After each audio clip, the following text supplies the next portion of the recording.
ಬೆಂಗಳೂರಿನ ಕೆಆರ್ಪುರಂನ ಸೀಗೆಹಳ್ಳಿಯಲ್ಲಿ ನಡೆದಂತಹ triple murder ಪ್ರಕರಣಕ್ಕೆ ಸಂಬಂಧಪಟ್ಟಂತೆ ಈಗಾಗಲೇ ಪೊಲೀಸರು ಪಾಪಿ ಶ್ವೇತಾಳನ್ನ ತಮಿಳುನಾಡಿನ ಪಾಂಡಿಚೇರಿಯ ರೈಲ್ವೆ ನಿಲ್ದಾಣದಲ್ಲಿ ಅರೆಸ್ಟ್ ಮಾಡಿದ್ದಾರೆ. ಅತ್ತ ಶ್ವೇತಾ ಅರೆಸ್ಟ್ ಆಗಿದ್ರೆ ಇನ್ನೋರ್ವ ಪ್ರಮುಖ ಆರೋಪಿ ಕೆನೆತ್ ತಲೆಮರೆಸಿಕೊಂಡಿದ್ದಾನೆ. ಕೊಲೆ ಮಾಡಿದ ನಂತರ ಇಬ್ಬರೂ ಕೂಡ ಪ್ರತ್ಯೇಕವಾಗಿ ಪರಾರಿಯಾಗಿದ್ರು ಎನ್ನಲಾಗಿದೆ. ಶ್ವೇತಾಳನ್ನ ಇದೀಗ ಪೊಲೀಸರು ಬಂಧಿಸಿದ್ದಾರೆ. ಒಂದು ಕಡೆ ಶ್ವೇತಾ ಅರೆಸ್ಟ್ ಆಗಿದ್ರೆ ಈ ಕೊಲೆಗೆ ಸಂಬಂಧಪಟ್ಟಂತೆ ಒಂದಷ್ಟು ಅಚ್ಚರಿಯ ಮಾಹಿತಿಗಳು ಇದೀಗ ಬೆಳಕಿಗೆ ಬಂದಿದೆ. ಆಘಾತಕಾರಿ ವಿಚಾರಗಳು ಬಯಲಾಗಿದೆ.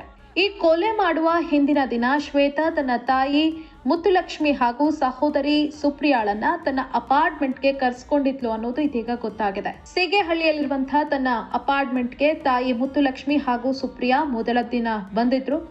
ಸಂಜೆ ವಾಪಸ್ ಹೋಗುವಂತಹ ಸಂದರ್ಭದಲ್ಲಿ ಸುಪ್ರಿಯಾ ಮನೆಗೆ ತೆರಳಿದ್ರೆ ತಾಯಿಯನ್ನ ಶ್ವೇತಾ ಇಲ್ಲೇ ಉಳ್ಕೊಳ್ಳಿ ಅಂತ ತನ್ನ ಅಪಾರ್ಟ್ಮೆಂಟ್ ನಲ್ಲೇ ಉಳಿಸ್ಕೊಂಡಿದ್ಲು. ತಾಯಿ ಅಕ್ಕನ ಮನೆಯಲ್ಲಿ ಉಳ್ಕೊಂಡಿದ್ರೆ ಸುಪ್ರಿಯಾ ವರ್ತೂರಿನ ನಲ್ಲೂರಹಳ್ಳಿಯಲ್ಲಿರುವಂತಹ ತನ್ನ ಮನೆಗೆ ವಾಪಸ್ ಬಂದಿದ್ಲು.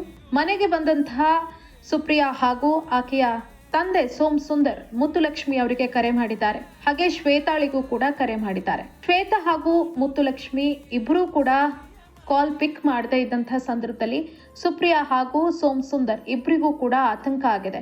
ಯಾಕೆ ಕಾಲ್ ಪಿಕ್ ಮಾಡ್ತಾ ಇಲ್ಲ ಅಂತ ಗಾಬರಿಯಾಗಿ ಮರುದಿನ ಸಂಜೆ ಅಂದ್ರೆ ಕೊಲೆಯಾದ ದಿನ ಸಂಜೆ ಇಬ್ರು ಕೂಡ ಸೀಗೆಹಳ್ಳಿಯ ಶ್ವೇತಾಳ ಅಪಾರ್ಟ್ಮೆಂಟ್ಗೆ ಬಂದಿದ್ದಾರೆ.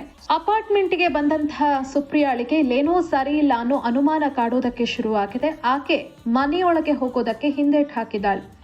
ಅನುಮಾನಗೊಂಡು ಶ್ವೇತಾಳನ್ನ ಪ್ರಶ್ನೆ ಮಾಡಿದಾಗ ಹಾಗೇನಿಲ್ಲ, ನೀನು ಒಳಗಡೆ ಬಾ ಅಂತ ಸುಪ್ರಿಯಾಳನ್ನ ಶ್ವೇತಾ ಒಳಗಡೆ ಕರೆಸ್ಕೊಂಡಿದ್ದಾಳೆ.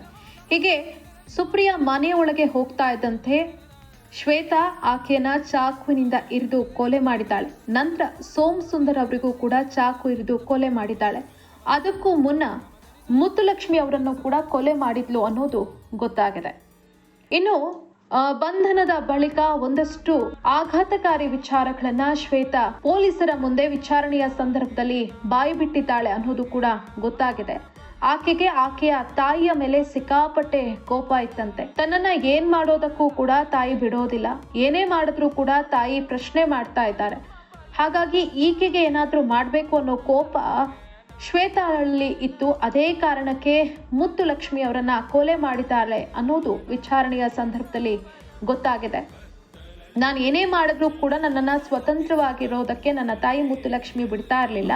ನನ್ನ ಜೀವನವನ್ನೇ ಹಾಳು ಮಾಡಿದ್ದಾರೆ. ಹಾಗಾಗಿ ನಾನು ತಾಯಿಯನ್ನ ಕೊಲೆ ಮಾಡಿದ್ದೇನೆ ಅಂತ ಶ್ವೇತಾ ಒಪ್ಕೊಂಡಿದ್ದಾಳಂತೆ. ಮತ್ತೊಂದು ಮಾಹಿತಿಯ ಪ್ರಕಾರ ಈ ಶ್ವೇತಾ ಹಾಗೂ ಕೆನೆತ್ ಲಿವ್ ಇನ್ ರಿಲೇಶನ್ಶಿಪ್ ನಲ್ಲಿದ್ರು. ಇಬ್ರು ಕೂಡ ಬಿಟೆಕ್ ಪದವೀಧರರು. ಇತ್ತೀಚೆಗೆ ಕೆಲಸ ಬಿಟ್ಟಿದ್ರು. ಏನಾದ್ರೂ ಓನ್ ಬಿಸ್ನೆಸ್ ಮಾಡಬೇಕು ಅಂತ ಹೇಳಿ 30 ಲಕ್ಷ ರೂಪಾಯಿ ಸಾಲವನ್ನ ಶ್ವೇತಾಳ ಮನೆಯವರಿಗೆ ಗೊತ್ತೇ ಇಲ್ಲದೆ ತೆಗೆದುಕೊಂಡಿದ್ರಂತೆ. ಮನೆಗೆ ನೋಟಿಸ್ ಬಂದಾಗ ಈ ವಿಚಾರ ಸೋಮ್ ಸುಂದರ್ ಅವರಿಗೆ ಗೊತ್ತಾಗಿದೆ. ಹಾಗಾಗಿ ಮಗಳನ್ನ ಪ್ರಶ್ನೆ ಮಾಡಿದ್ದಾರೆ. ಅತ್ತ ಕೆನೆತ್ಗೂ ಕೂಡ ಆತನ ಪೋಷಕರು ಸಹಾಯ ಮಾಡ್ತಾ ಇರಲಿಲ್ವಂತೆ. ಕೆನೆತ್ ಕೂಡ ಲಿವ್ ಇನ್ ರಿಲೇಶನ್ಶಿಪ್ ನಲ್ಲಿದ್ದಾನೆ ಅನ್ನೋ ವಿಚಾರ ಆತನ ಪೋಷಕರಿಗೂ ಕೂಡ ಗೊತ್ತಿರಲಿಲ್ಲ ಅಂತೆ. ಈ ಎಲ್ಲ ಘಟನೆಗಳಾದ ಬಳಿಕ ಆತನ ಮನೆಯವರಿಗೆ ಈ ವಿಚಾರ ಗೊತ್ತಾಗಿದೆ. ತೆಗೆದುಕೊಂಡಂತಹ ಸಾಲವನ್ನ ವಾಪಸ್ ಕೊಡೋದಕ್ಕೆ ತಂದೆ ತಾಯಿ ಕೂಡ ಹೆಲ್ಪ್ ಮಾಡ್ತಾ ಇಲ್ಲ ಅನ್ನೋ ಕೋಪ ಶ್ವೇತಾಳಲ್ಲಿತ್ತು. ಜೊತೆಗೆ ಲಿವ್ ಇನ್ ರಿಲೇಶನ್ಶಿಪ್ಗೂ ಕೂಡ ತಂದೆಯವರು ವಿರೋಧವನ್ನ ವ್ಯಕ್ತಪಡಿಸಿದ್ರು.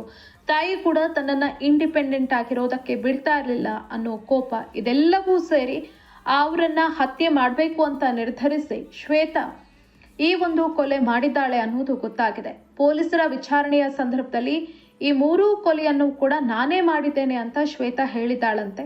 ಆದ್ರೆ ಸೋಮ್ ಸುಂದರ್ ಅವರು ಸಾಯುವುದಕ್ಕೂ ಮುನ್ನ ಕೆನೆತ್ ಕೂಡ ಚಾಕುವಿನಿಂದ ಇರಿದಿದ್ದಾನೆ ಅಂತ ಪೊಲೀಸರ ಮುಂದೆ ಹೇಳಿದ್ದಾರೆ. ಹಾಗಾಗಿ ಏನಾಯ್ತು ಅನ್ನೋ ಸತ್ಯಾಸತ್ಯತೆ ಗೊತ್ತಾಗಬೇಕಾದ್ರೆ ಕೆನೆತ್ ಬಂಧನ ಆಗಬೇಕು. ಆತನ ಬಂಧನದ ಬಳಿಕ ಈ ಒಂದು ಪ್ರಕರಣಕ್ಕೆ ಸಂಬಂಧಪಟ್ಟಂತೆ ಇನ್ನಷ್ಟು ಮಾಹಿತಿಗಳು ಬಯಲಾಗಲಿದೆ.